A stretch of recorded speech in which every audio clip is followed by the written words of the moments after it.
Hi, it's me, Unhinged INFP. And I don't know what this video is, but it is basically me with who I've just taken a shower, I'm in my pajamas, I took a nap, I took a shower, and I starting to feel a little bit better. But today was not a good day. I'm on my period and things, I saw my psychologist today and talked shit for an hour, and I regret it and I feel guilty about it.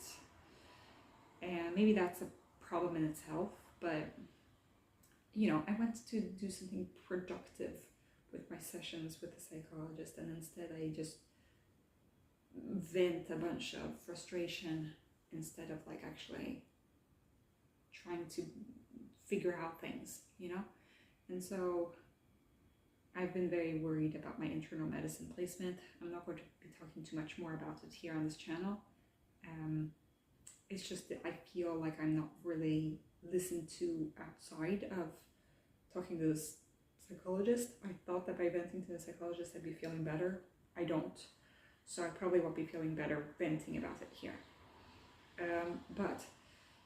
Basically I just feel like I'm an INFP trapped in a TE system, and the TE system is very scary, and I can get into a lot of trouble if I go against it, and I cannot do that. And so I need to lay low, and I need to put it out of my mind until I'm there, because I'm extremely worried about going into burnout and like basically falling off the face of the earth.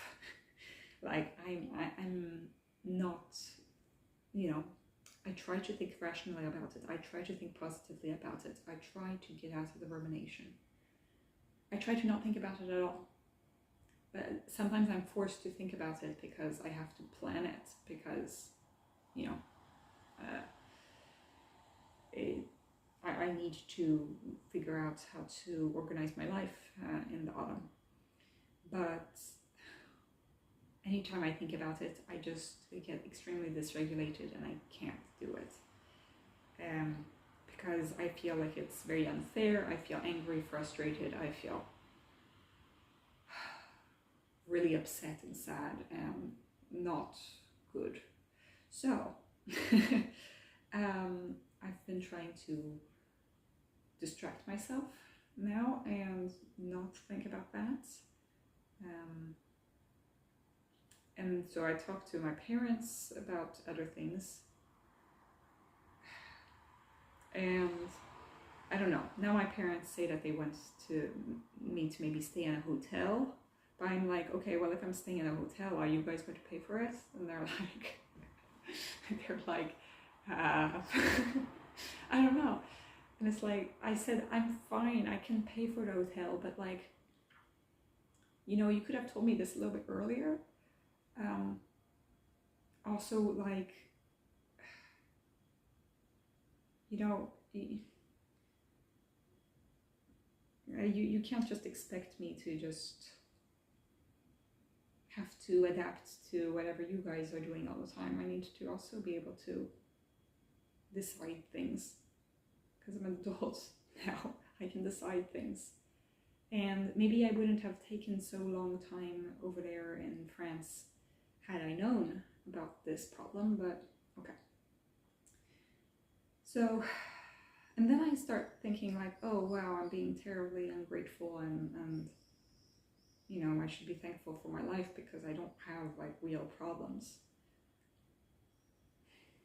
But that line of thinking doesn't help me in any way. Like, I've tried to think in different ways, and I just go crazy by doing that, you know? So that leads me to my next point, which is the books that I've been reading, but I also want to show these tomatoes that I've been eating, which are from my ESFJ colleague. So I have this one that's yellow and has like a little pointy thingy at the end, and it's called Crazy Berry or something, Wallberry. We've got another yellow one. I've eaten a few.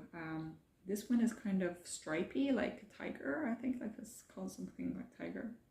I've also been eating a cucumber. So my ESFJ colleague has given me a whole range. And these tomatoes are actually from me, because their name are Ingrid tomatoes. So these are kind of brownish red, you could say. So yeah, I'm eating these and getting some vitamins in me, because I'm not really, you know, when I'm on my period, I don't really eat healthy.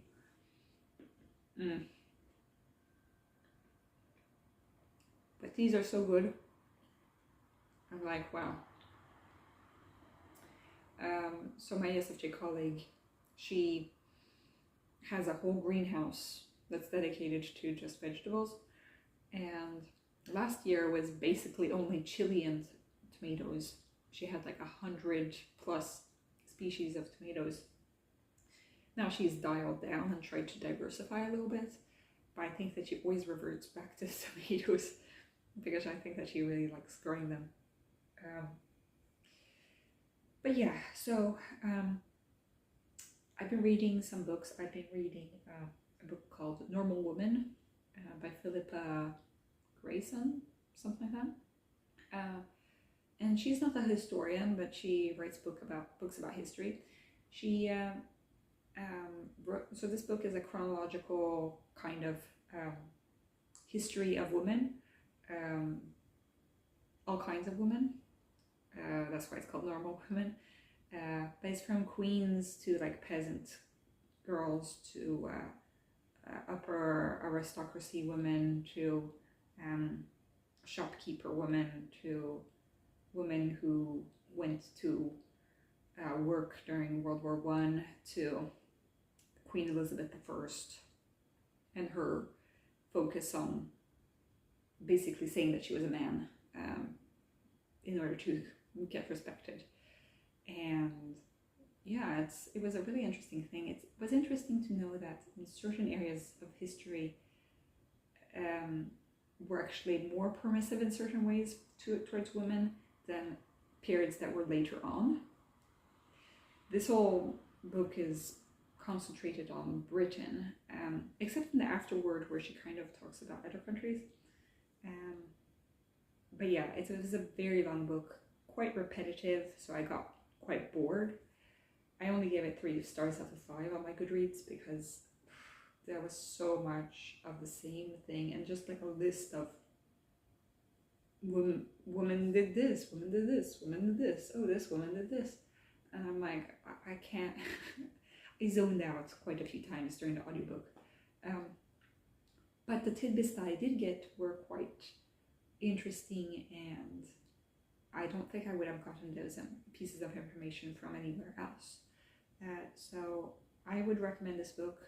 It's just, maybe it's better to read it in a few sessions rather than like in a huge chunk of time.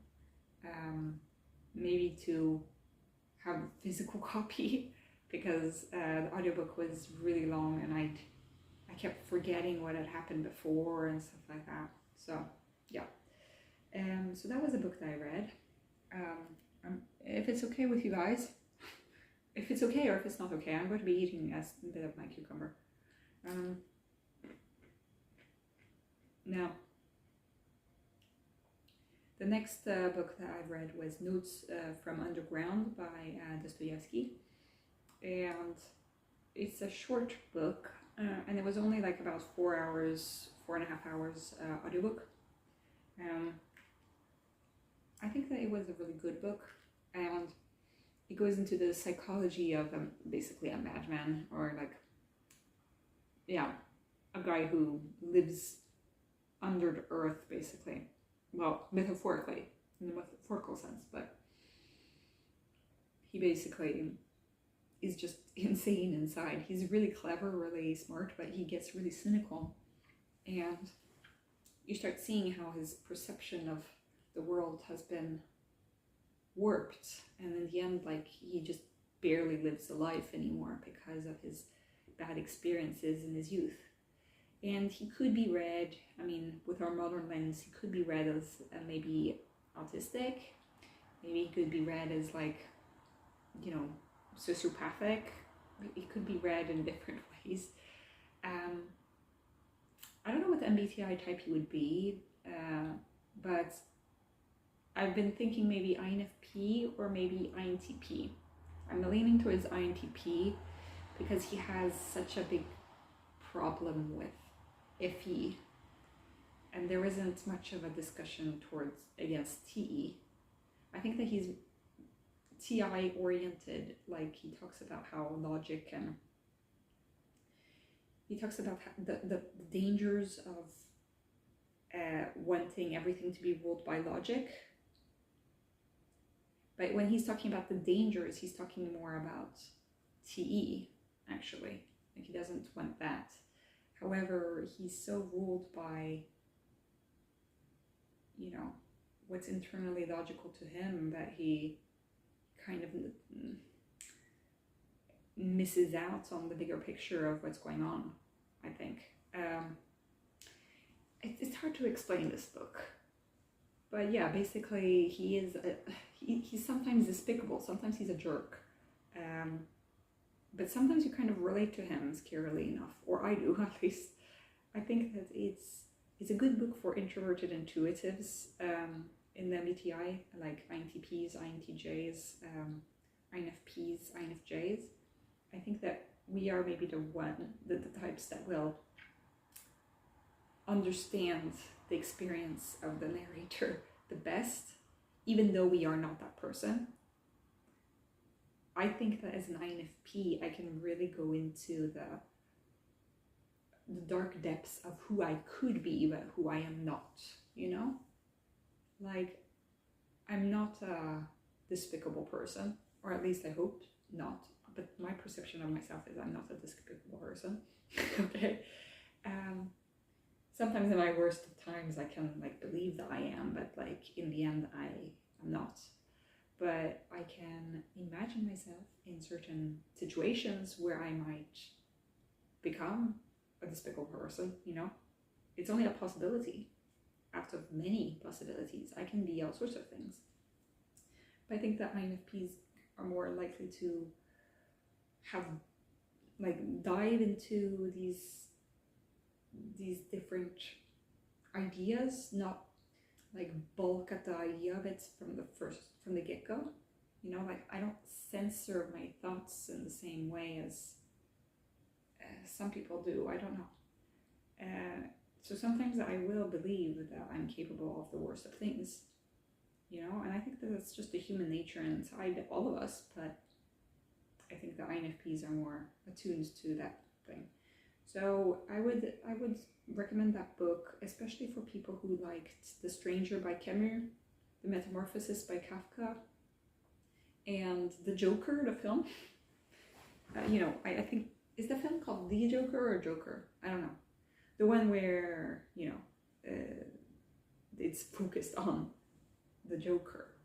I think that the Joker in that movie is an INFP. And I watched that movie with my INFJ friend at the time. And as we were watching, I was noticing more and more that, oh, this is an INFP gone bad. I was like, this is, you know, I've made my short, this short that I have on my channel that is like taken out of context, where I say like, I enjoy seeing people in pain or characters in pain. Like, it's not that I enjoy it, like oh, that I'm feeling such wholesome happiness. It's more like it's this fascination of figuring out human psychology, and also like it wakes different emotions. Seeing other people experiencing different things wakes different emotions. And also this whole thing of being the martyr or being misunderstood. I think that a lot of INFPs will relate to the Joker in that movie. You know, I haven't watched that or Batman, Joker movies. Like, I just remember seeing that and being like, oh, I understand how that could have been me had had things gone to shit, you know, like the bitterness, the spite, everything. When you see the world as a really dark place and nobody cares about you, and you are just too weird, too alien for everybody else to understand, and you're just like, you know, you become a terrible person, and it can wake pretty aggressive tendencies and pretty awful hatred and, you know, just destructive tendencies. And I get it, you know, and I get it especially when I'm on my period, right? So the Notes from the Underground, it came first, you know, is I think that Kafka and Camus and the people who created the Joker had a kind of, they've probably read Notes from Underground, because that is the template of like the unreliable narrator that you can kind of relate to, like kind of pity, or that you kind of you understand that they are, you know, because you're in their shoes during the story, right? So you think, oh well, they're, you know, you understand what's going on. At the same time, you don't understand a thing of what is going on, because like they just act in very violent, irrational ways. And that's the whole point that he tries to make in the Notes of the Underground, is like humans are irrational, and he tries to embrace that irrational side, even as he's contemptuous of people who are irrational. Like he tries to present himself as he's a very smart and clever person and knowledgeable person, and that he is very rational compared to all of the other people who are just stupid. And then, but then he all of his spite and all of that bitterness makes him into an irrational person, and he starts acting in ways that, or feeling ways that he can't handle. He always handles it in the end, but he's on the edge all the time of madness, and in the end he becomes not relatable. But because I can see myself going all the way to that edge, like I can see what could happen. Sorry, my phone decided that it wants to update in the middle of all this. But I can relate to that feeling of acting, of wanting to act in certain ways that are completely outside of the bounds of what I myself would do, you know? And yeah, it's scary, but it's also fascinating, you know? You're diving into the depths of your own psyche. And yeah, I think that's, in a way, I could relate to the stranger in Camus as well. In that the stranger in Camus is really, like, sometimes you do things and you don't understand why you did them. And you can be in such a state where it's like, you just did whatever felt right at that moment. And I don't know if this is an INFP only thing, or if it's, or INTP, I don't know. I find that, I don't know, it's not like I'm always completely in control of everything that I do. And it's like, yes, I have agency, and yes, I am a rational person and I do things, but it's like,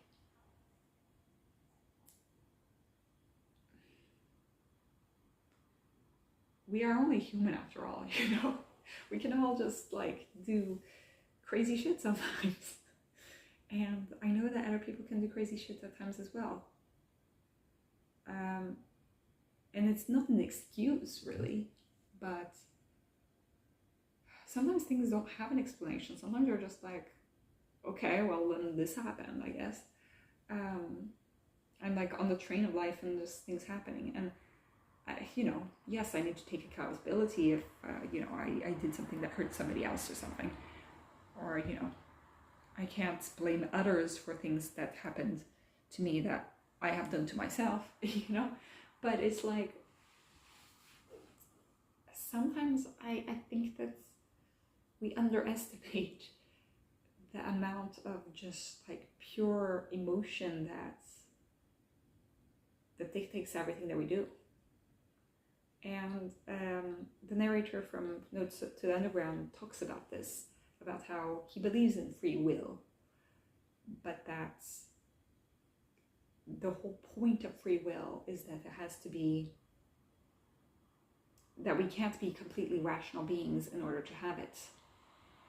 Because if we were completely rational, then we would be, everything would be tabulated, everything would be recorded in advance. Since we are able to predict things rationally, then everything would be decided for us. So we wouldn't have free will. It's only through our irrationality that we are able to have desires and to be able to have a free will. So it's only by being illogical that we are truly empowered to direct our own lives. So I thought that was an interesting philosophical question,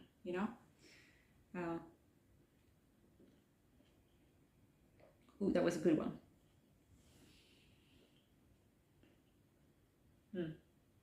Sorry for you guys who don't like the texture of tomatoes. I mean, these tomatoes.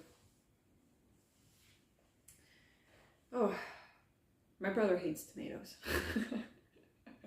He hates them. Well, he's okay with them, eating them, but he doesn't like them in sandwiches, which I kind of agree that it does get the sandwich soggy. So, but anyway, yeah. So, in a way, I kind of relate to a madman, which is concerning. But is it really? Isn't it just a way to show that we're all human, even in our insanity? That insanity is part of the human experience. I don't know. I found it to be really thought-provoking, like intriguing book. I would definitely recommend it to anybody watching. I don't know if I'm ready to read any of Dostoevsky's bigger books. So now I've read White Nights, and I've read Notes from Underground, but I don't know if I'm ready to tackle his bigger things. I think that these short stories are fun, but I don't know. I don't want to read these huge, thick books at the moment.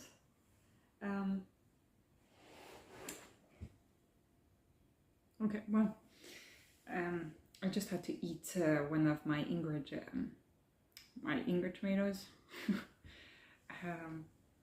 But yeah, so I'm going to be going to Pride this weekend, and I hope for the best. I'm, giving myself the permission that if things go wrong, I can always come back home. I can always, take a nap or something. I'm not going to push myself all too hard, because, it will take me a lot of energy, but it will also be fun.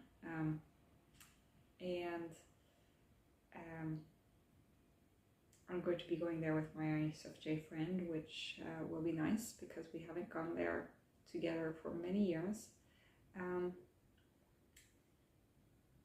And yeah, I hope for the best. It's almost like a Christmas for queer people. Like, I'm more excited about Pride than about Christmas. I don't know. I find that's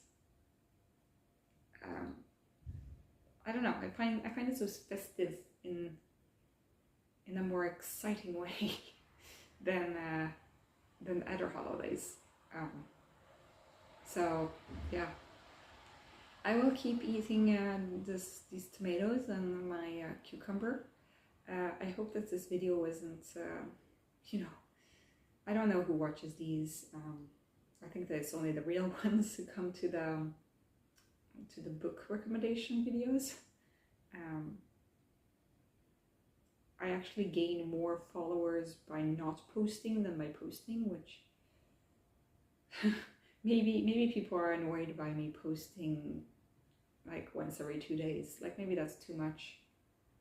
I don't know. Tell me what you guys think. Anyway, have a good day. Bye.